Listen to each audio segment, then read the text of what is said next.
한때 불가능해 보였던 일이 현실이 됐습니다. 스페인이 G7 선진국인 일본의 GDP를 제치고 1인당 국민소득에서 역전했다는 사실 알고 계셨나요? 여러분은 지금 이 순간 일본과 스페인 중 어느 나라가 더 잘 산다고 생각하시나요? 강력한 기술력을 자랑한 일본? 아니면 늘 경제 위기 소문에 시달리던 스페인? 대부분의 사람들은 당연히 일본을 떠올리실 겁니다. 하지만 충격적이게도 1인당 GDP를 기준으로 보면 스페인이 일본을 앞질렀다는 사실이 국제통화기금 IMF 데이터를 통해 확인되었습니다. 단순히 잠시 앞선 것이 아니라 2024년 이미 추월했고 2025년에는 격차를 더 벌렸습니다. 2025년 일본의 1인당 GDP가 33,960달러인 반면 스페인은 36,190달러를 기록했죠.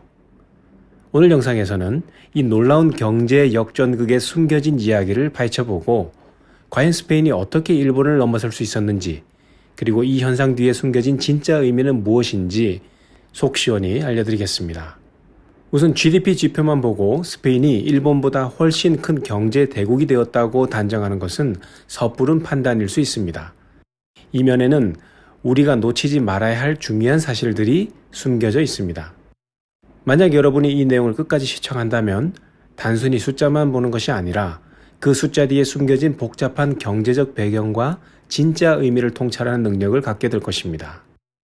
스페인 경제는 지난 몇 년간 유로존 주요국 중에서도 가장 빠른 성장을 기록했습니다. 2024년 스페인은 3.2%의 높은 경제 성장률을 달성하며 같은 기간 독일이 마이너스 0.2% 역성장하고 프랑스와 이탈리아가 미미한 성장에 그쳤던 것과 극명한 대비를 이루었습니다. 이 강력한 성장세는 어디에서 비롯된 걸까요? 첫 번째 원동력은 강력한 내수 시장입니다. 스페인 국민들의 견고한 소비와 투자 덕분에 국내 수요가 꾸준히 증가했습니다. 2024년 스페인 GDP 성장의 주된 기여 요인이 바로 내수였죠. 가계 소비가 1% 증가했고 공공지출도 0.3% 늘어났으며 투자는 무려 2.9%나 급증했습니다. 이는 스페인 경제의 활력이 국민들의 일상 속에서부터 뿜어져 나오고 있음을 보여줍니다. 두 번째는 관광산업의 폭발적인 성장입니다. 팬데믹 이후 글로벌 여행 수요가 폭발적으로 증가하면서 스페인 경제는 큰 혜택을 보였습니다. 2024년에만 9,400만 명의 해외 관광객이 스페인을 방문했는데 이는 전년 대비 10%나 증가한 수치입니다. 이 덕분에 스페인의 관광산업 GDP는 2025년에 3.6% 성장할 것으로 예상되며 전체 경제에서 차지하는 비중도 13.2%까지 확대될 전망입니다. 관광은 단순히 여행객을 유치하는 것을 넘어 소매, 숙박, 교통 등 관련 산업 전반에 활력을 불어넣는 파급 효과를 냈습니다. 세 번째 원인은 정부의 강력한 정책 지원과 개혁입니다. 스페인 정부는 유럽연합의 회복기금을 효과적으로 활용했습니다. 2024년 말까지 약 476억 유로의 자금이 투자와 보조금으로 풀렸고 이 자금은 경제 전반에 활력을 불어넣었습니다. 한 조사에 따르면 스페인 기업의 45%가 회복기금 없이는 투자를 실행하지 못했을 것이라고 답할 정도로 큰 영향을 미쳤습니다. 또한 지난 10년 전 재정위기 이후 시행된 노동시장 개혁도 스페인 경제의 경쟁력을 높이는 데 기여했습니다. 당시 25%에 달했던 높은 실업률 문제를 해결하기 위해 고용 유연성을 높이는 개혁을 단행했고 이는 노동 생산성을 끌어올리는 중요한 발판이 되었습니다. 반면 일본 경제는 왜 제자리 걸음만 하고 있는 걸까요? 2000년에는 1인당 GDP 순위에서 룩셈부르크 다음으로 세계 2위를 차지했던 일본이 지금은 38위까지 밀려난 상황입니다. 심지어 2023년에는 독일에게 세계 3위 경제대국 자리를 내줬고 2025년에는 인도에게도 추월당해 5위로 떨어질 것으로 예상됩니다. 이대로라면 일본은 더 이상 세계 경제를 선도하는 국가라고 말하기 어려울 수도 있습니다.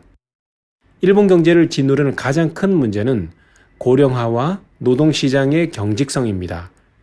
일본은 이미 심각한 고령화 사회로 접어들면서 생산 가능 인구가 급격히 줄고 있습니다. 이는 노동력 부족으로 이어지고 사회보장 비용은 눈덩이처럼 불어나고 있습니다.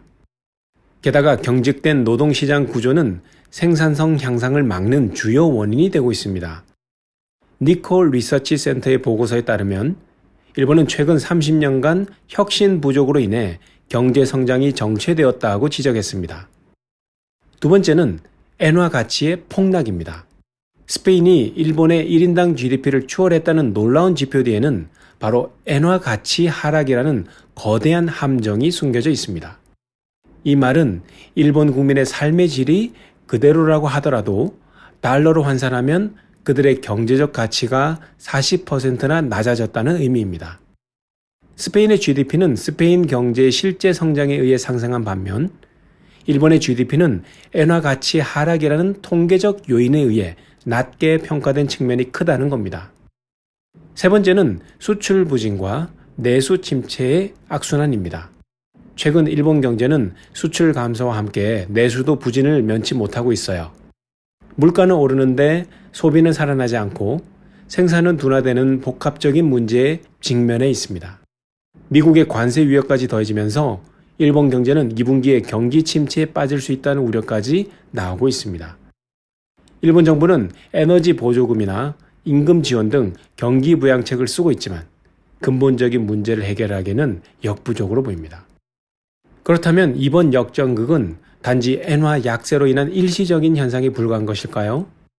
전문가들은 단기적인 통계적 요인을 넘어 더 큰 구조적인 변화가 일어나고 있다고 분석합니다. 바로 서비스 경제의 부상입니다. 과거에는 제조업과 기술력이 국가 경제의 흥망성쇠를 결정하는 중요한 요소였습니다. 일본이 세계적인 경제 대국으로 성장할 수 있었던 것도 자동차, 반도체 같은 강력한 제조업 기반 덕분이었습니다. 하지만 지금은 전 세계적으로 서비스업의 중요성이 점점 커지고 있습니다. 세계 무역기구 자료에 따르면 전 세계 GDP의 서비스업이 차지하는 비중은 1970년 53%에서 2021년 67%까지 증가했습니다. 스페인은 관광, 레저, 외식 등 서비스업이 경제의 3분의 2 이상을 차지하는 대표적인 서비스 중심 경제입니다. 소비 트렌드가 상품 소비에서 경험 소비로 바뀌면서 스페인과 같은 서비스업 강국들이 더 유리한 위치에 서게 된 것이죠. 반면 일본은 여전히 제조업 중심의 경제 구조를 가지고 있고 경직된 노동시장 때문에 서비스업의 생산성을 높이는데 어려움을 겪고 있습니다.